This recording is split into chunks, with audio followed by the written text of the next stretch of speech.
बहुत समय पहले की बात है। काशीपुर नाम का एक बहुत छोटा सा गांव था। वहाँ के लोग बहुत ही हंसी खुशी एक दूसरे के साथ मिलजुल कर रहते थे। इस गांव में हरिया नाम का एक व्यक्ति रहता था। उसके परिवार में उसकी पत्नी और 2 बच्चे थे। हरिया के पास 2 गायें थीं, जिनका दूध बेचकर वह अपने जीवन निर्वाह करता था। इस गांव की सबसे बड़ी समस्या थी पानी की, क्योंकि पूरे गांव में केवल एक ही तालाब था। लोग इसी तालाब से पानी भरकर अपने दैनिक जीवनचर्या के काम किया करते थे। गांव में और कोई पानी का साधन न होने की वजह से गांव के लोगों को इसी तालाब के पानी पर निर्भर रहना पड़ता था। हालांकि गांव के लोग अपनी इस जिंदगी से खुश थे। कुछ समय यूं ही हंसी खुशी बीत जाता है, लेकिन एक दिन जब गांव के कुछ लोग तालाब पर पानी भरने जाते हैं, तो देखते हैं कि तालाब में बड़े बड़े मगरमच्छों ने कब्जा कर लिया है। अब लोग तालाब से पानी भरना छोड़ देते हैं, क्योंकि मगरमच्छ उन्हें मार सकते थे। थोड़े दिन बाद कुछ लोगों ने हिम्मत करके उस तालाब से पानी लाने की कोशिश की, मगर तालाब के मगरमच्छ उन्हें भी मारकर खा गए। इस घटना से पूरे गांव में भय और हड़कंप मच गया। अरे देखो भाई लोग, तालाब के इन बड़े बड़े मगरमच्छों ने हमारे गांव के 2 लोगों को मार दिया। अगर ऐसा ही चलता रहा तो धीरे धीरे ये पूरा गांव खत्म हो जाएगा। हाँ भाई रामू, अगर हम इन मगरमच्छ के निवाले नहीं भी बने तो भी बूंद बूंद पानी को तरस तरस कर मर जाएंगे। हाँ भाई लोग, ये तो बहुत बड़ी समस्या हो गई है। अगर हम तालाब के पास भी जाएंगे तो ये मगरमच्छ हमें मार डालेंगे। लेकिन बिना पानी के हमारा गुजारा कैसे होगा? हमें कुछ करना पड़ेगा। तुम सही कह रहे हो चंदन, हमें तुरंत पंचायत बुलानी चाहिए और सरपंच जी को बताना चाहिए। हाँ चलो सरपंच जी के पास चलते हैं, अब वही कुछ कर सकते हैं। गांव के लोग मिलकर पंचायत में सरपंच जी के पास जाते हैं और अपनी समस्या बताते हैं। हाँ सरपंच जी, मगरमच्छ बहुत खतरनाक होते हैं। अगर हम तालाब के पास गए तो हमारी जान को खतरा हो सकता है। हाँ सरपंच जी, हरिया सही कह रहा है। हमने देखा कि कुछ लोग पानी भरने गए थे और मगरमच्छों ने उन पर हमला कर दिया। हाँ भाइयों, यह समस्या सच में गंभीर है, लेकिन हमें इसका कोई समाधान निकालना होगा। एक व्यक्ति है जो हमें इस समस्या से निकलने के लिए कोई बेहतर सुझाव दे सकता है। वह है मुखिया हरिलाल। हमें इस बारे में हरिलाल से बात करनी चाहिए। वह गांव के सबसे अक्लमंद इंसान है। वह इस समस्या का कोई ना कोई हल निकाल ही लेंगे। राजू और बिरजू, तुम दोनों मुखिया के घर जाओ और उनसे कहो कि सरपंच जी ने उन्हें तुरंत याद किया है। दोनों सेवक मुखिया के घर जाते हैं और मुखिया को ले आते हैं। सरपंच जी, कहिए, आपने हमें कैसे याद किया? हरिलाल, हमारे गांव के तालाब पर मगरमच्छों ने कब्जा कर लिया है और लोगों को पानी के लिए बहुत समस्या हो रही है। अब तुम उनकी समस्या का कोई समाधान निकालो। मुझे तो कुछ समझ ही नहीं आ रहा, आखिर उन मगरमच्छों से कैसे छुटकारा पाया जाए। मुखिया गहरी सोच में पड़ जाता है और फिर उसको एक उपाय सोचता है और वह सरपंच जी से कहता है। सरपंच जी, मगरमच्छों से लड़ना आसान नहीं है। हमें एक दूसरा तालाब बनाना होगा। ये काम आसान नहीं होगा, लेकिन अगर हम सब मिलकर मेहनत करेंगे तो नया तालाब जल्दी ही बन जाएगा। मुखिया जी, आप बिल्कुल सही कह रहे हैं। हम सब मिलकर मेहनत करेंगे और नया तालाब बनाएंगे। हाँ, हमें मिलकर काम करना होगा। इस समस्या का यही समाधान है। चलो फिर कल से ही हम नया तालाब खोदने का काम शुरू करते हैं। सभी गांव वाले मिलकर काम करेंगे और पानी की समस्या से जल्द ही निजात पाएंगे। गांव वाले मुखिया जी के सुझाव से सहमत होते हैं और अगले दिन से ही तालाब खोदने का काम शुरू कर देते हैं। कुछ ही दिनों की मेहनत और मशक्कत के बाद आखिरकार गांव के लोगों ने मिलकर एक बहुत ही गहरा तालाब खोद लिया। बस फिर क्या था, वर्षा ऋतु का मौसम भी आ गया और गांव में जोरदार बारिश शुरू हो गई। बारिश से वह तालाब लबालब पानी से भर गया, जिसे देख गांव के लोग बहुत खुश हुए। अरे हरिया, यह देखो, हमारा तालाब कैसे पानी से भर गया है। अब हमें पानी के लिए उस मगरमच्छ वाले तालाब में जाने की जरूरत नहीं पड़ेगी। हम यही पास ही के तालाब से पानी भर लिया करेंगे। हाँ काका, आज मैं बहुत खुश हूँ। आखिरकार हमारे गांव को इस पानी की समस्या से निजात मिल ही गया। कुछ दिन हंसी खुशी बीत जाते हैं। गांव के लोग तालाब के होने से बहुत खुश थे, लेकिन एक दिन गांव के लोगों की खुशी को जैसे किसी की नजर ही लग गई। सुनिए जरा, ये तालाब से मटकी भरकर ले आना। घर में पानी खत्म हो गया है। और हाँ, थोड़ा जल्दी आना। वहाँ गांव वाले लोगों से बातें करने मत बैठ जाना जब तक मैं आपके लिए गाय का दूध निकाल देती हूँ। ठीक है राधा, लाओ 2 मटकी मुझे, मैं अभी पानी भर लाता हूँ। जब हरिया मटकी लेकर तालाब के पास पहुंचा तो उसने देखा वहाँ पर मुखिया हरिलाल खड़ा है और वह गांव वालों से पैसे ले रहा है। हरिया ने एक व्यक्ति को रोक कर पूछा, भैया क्या बात है, ये मुखिया जी किस चीज के पैसे ले रहे हैं? अरे भाई हरिया, क्या बताऊं अब तुम्हें। अब यह मुखिया जी हमसे इस पानी के पैसे ले रहे हैं। इनका कहना है कि जिसे भी इस तालाब से पानी भरना है उसको पैसे देने होंगे, और जो पैसे नहीं देगा उसे तालाब से पानी नहीं भरने दिया जाएगा। भगवान जाने अब इस गांव में क्या कहर आने वाला है। हरिया पानी भरने के लिए तालाब के पास खड़ा हो जाता है। जैसे ही वह तालाब से पानी भरने जाता है, मुखिया उसे रोकते हुए कहता है, हरिया, तुम क्या कर रहे हो?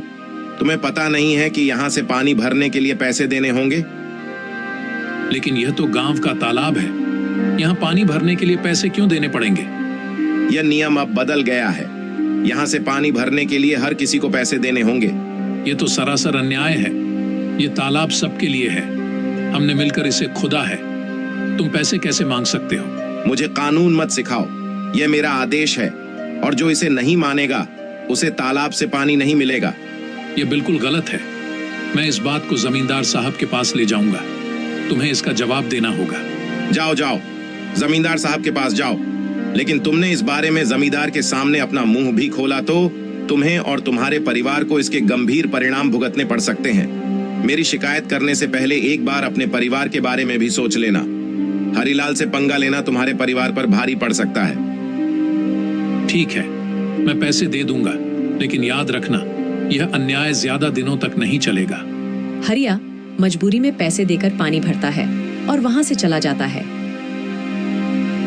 राधा, जो हम सब गांव वालों ने मिलकर तालाब खोदा था, मुखिया जी ने अब उस पानी भरने पर रोक लगा दी है। मुखिया ने कहा है कि अगर पानी चाहिए तो तुम्हें इस पानी की कीमत चुकानी होगी। ये मुखिया अपने आप को समझता क्या है? देख लेना, एक दिन इसके पापों का अंत जरूर होगा। हम गरीबों की इसे एक दिन हाय जरूर लगेगी। इतनी गर्मी में गरीबों से पानी के पैसे लेता है। देख लेना, एक दिन ये मुखिया बूंद बूंद पानी को तरसेगा।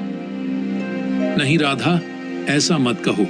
कोई हमारे साथ बुरा करता है, इसका मतलब ये तो नहीं कि हम भी उसके साथ बुरा ही करें। ऊपर वाला सब देख रहा है, सबको सबकी कर्मों की सजा जरूर मिलती है। मुखिया को भी उसकी किए की सजा एक न एक दिन जरूर मिलेगी। एक दिन गांव में एक नया व्यक्ति आता है और तालाब के पास पानी पीने की कोशिश करता है। ये तालाब तो काफी बड़ा है, यहाँ से पानी पी लेता हूँ, प्यास बहुत लगी है। ऐ, तुम कौन हो? नमस्ते, मैं एक यात्री हूँ और बहुत प्यासा हूँ। बस थोड़ा पानी पीने के लिए रुका हूँ। यहाँ पानी पीने के लिए रुक गए? यहाँ पानी पीने के लिए पैसे देने होंगे। पैसे? लेकिन पानी पर तो सभी का हक है। ये तो सरकारी तालाब है, पानी के लिए पैसे क्यों देने पड़ेंगे? ये सरकारी तालाब नहीं, ये हमारा तालाब है। यहाँ पानी पीना है तो पैसे देने होंगे, नहीं तो चलते बनो। मुझे कानून मत सिखाओ, ये मेरा इलाका है और यहाँ मेरे नियम चलते हैं। अगर तुम्हें पानी पीना है तो पैसे दो, वरना चलते बनो।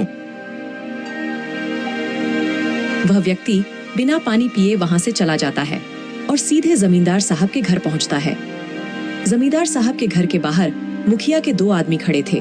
वह व्यक्ति से पूछते हैं, कौन हो तुम? तुम तो इस गांव के नहीं लगते। तुम यहाँ किस काम से आए हो? मैं जमींदार साहब से मिलने आया हूँ, उन्होंने ही मुझे बुलाया है।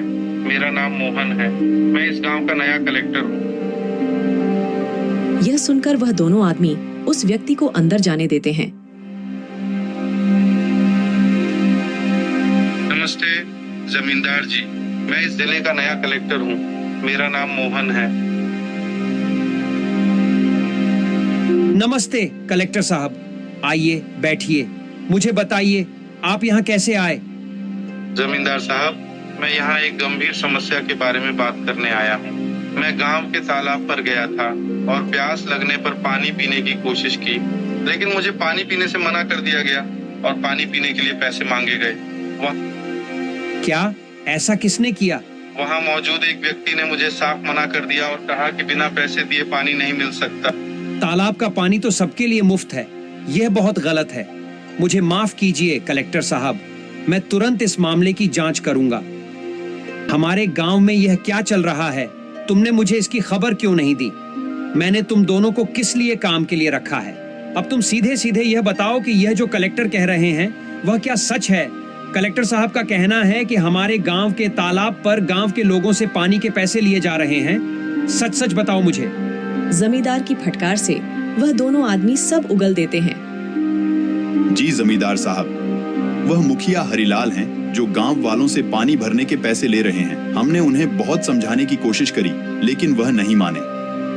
मुखिया को अभी बुलाकर लाओ और हाँ, साथ में सारे गांव वालों को भी एकत्रित करके यहाँ लाओ। थोड़ी देर में मुखिया के साथ ही सारे गांव वाले भी जमींदार साहब के घर पहुंच जाते हैं। गांव वालों, आज मैंने आपको एक जरूरी मुद्दे पर चर्चा करने के लिए बुलाया है। हमें पता चला है कि तालाब के पानी के लिए आपसे पैसे वसूले जा रहे हैं। क्या यह सच है? सरपंच जी, ये सच है। हमें हर बार पानी भरने के लिए पैसे देने पड़ते हैं। हमारे साथ बहुत गलत हो रहा है सरपंच जी। हम पहले से ही मुश्किल में हैं और यह नया नियम हमारे लिए बहुत भारी पड़ रहा है। मुखिया, तुम्हें क्या कहना है? क्या यह सच है कि तुमने पानी के लिए पैसे वसूले हैं? जमींदार साहब, मैंने ये सोचा था कि इससे गांव के विकास के लिए पैसे जमा होंगे, लेकिन अगर ये गलत है तो मुझे माफ कर दीजिए।